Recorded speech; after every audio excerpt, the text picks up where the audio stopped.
So it is Sunday, March 29th, and I'm in front of the Unitarian Church of Montreal, engaged in my alternative spiritual practice of protesting against Unitarian Universalist injustices, abuses, and hypocrisy. I'm entering the second hour of protest. Had a nice little chat with the president of church, John Ender, earlier, and he is getting increasingly frustrated.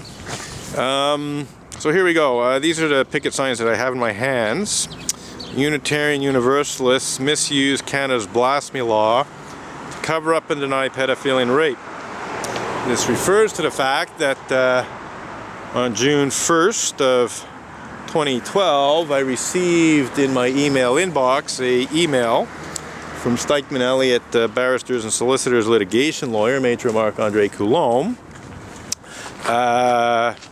which had attached a PDF document of a cease and desist demand letter that he wanted to have me served with, which accused me of the criminal act of blasphemous libel against the Unitarian Universalist religious community for allegedly making unfounded and vicious allegations to the effect that ministers of the association engage in such despicable crimes as pedophilia and rape.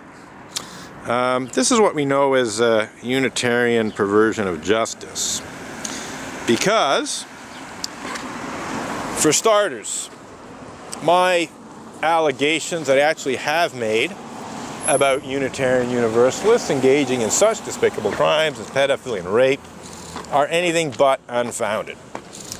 The allegations that I've made and posted to the Emerson Avenger blog about Reverend Mac W. Mitchell and about Richard Buell, a parishioner of Reverend Dr. Victoria Weinstein, also known as Peace Bang, and to the very best of my knowledge, not a Unitarian Universalist minister, are very, very truthful.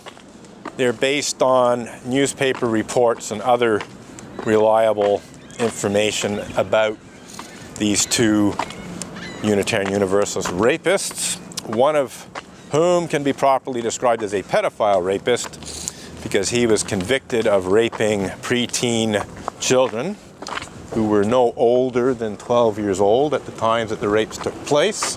One of them a female family member, most likely a granddaughter or grandniece, possibly. They were charged, tried, convicted, sentenced to jail terms. I blogged about it. I blogged about those two cases because I had some good reason to do so. In the case of Richard Buell, Reverend Dr. Victoria Weinstein was stridently screeching against the Roman Catholic Church over clergy sexual misconduct or alleged clergy sexual misconduct, and going on, what is it about Catholics, yada, yada, yada. And so I brought up on her blog post the fact that, Reverend Mac W. Mitchell of First Parish Northborough in Massachusetts, had been convicted of raping teenage Tibetan refugees who he had lured away from their family in India with promises of a better life in America. Basically taking them under his wing, promising that they would get an education and so on. Well, they got an education all right. They were repeatedly raped for a period measured in years until finally one of them got fed up with it and ran away. And then it appears that this primary victim, the oldest one, the one who it first started with, as I understand it, when she was 16 years old or so.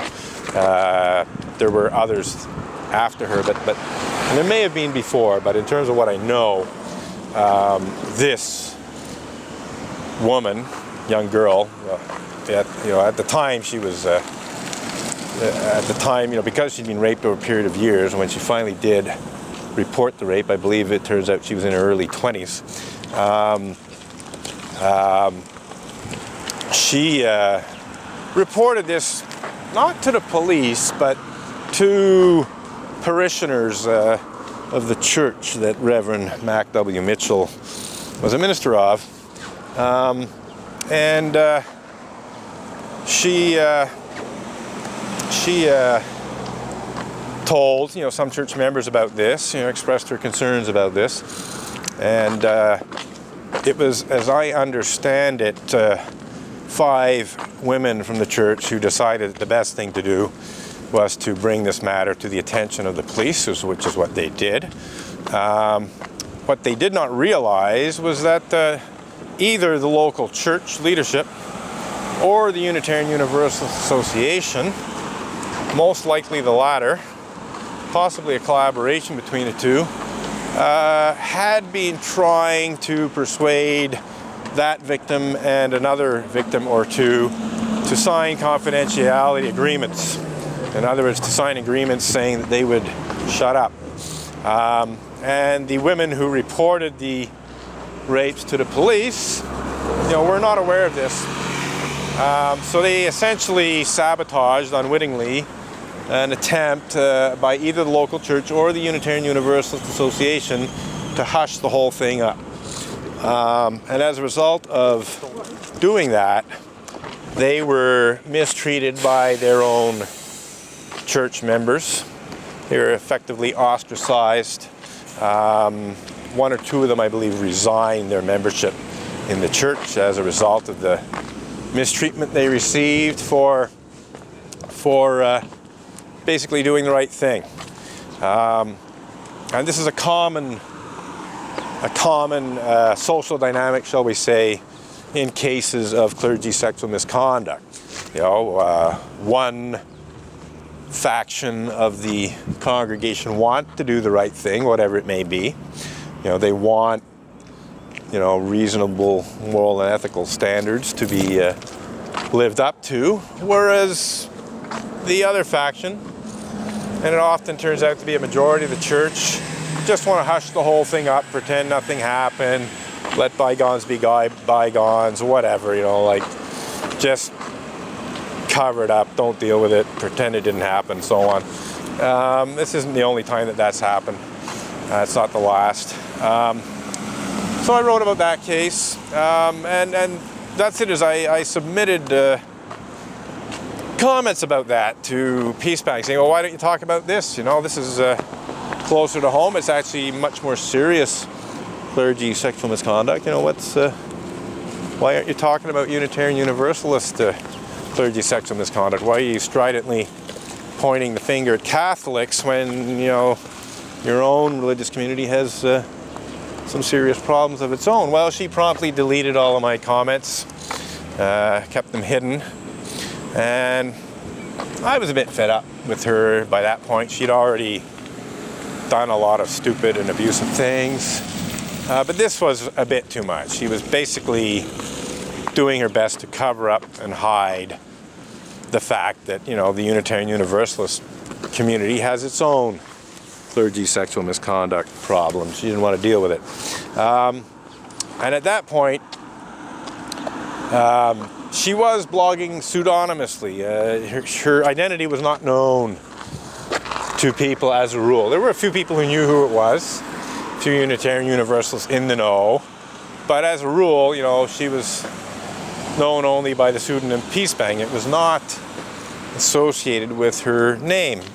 And I decided at that point that I'd pretty much had enough of her anonymous abuse and so on, and decided I would try to out her. And so I took some fairly simple steps to try and identify her.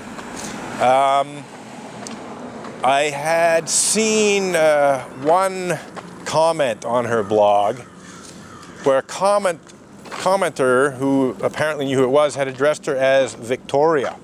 So this was in one of the comments. And there were other evidence which suggested that her first name was Victoria.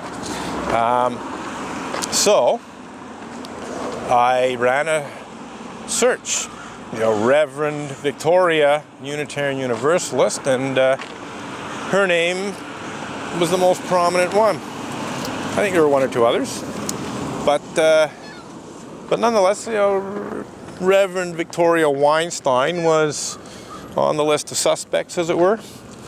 And so I ran a search on Reverend Victoria Weinstein and found she was a minister of First Parish Norwell, and I thought, well, let's see, maybe it's her. Let's see what we can find.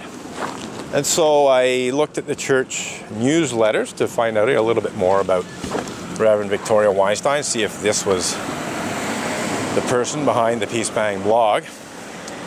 And in looking at the church newsletter, came across a notice about how Reverend Deborah Pope Lance was presiding over a special meeting to discuss the recent conviction of a church member. We didn't say what the conviction was for, but I believe it did give the guy's name, which was Richard Buell. Well, what's this all about? Why is Reverend Deborah Pope Lance presiding over a special meeting to discuss the conviction of someone?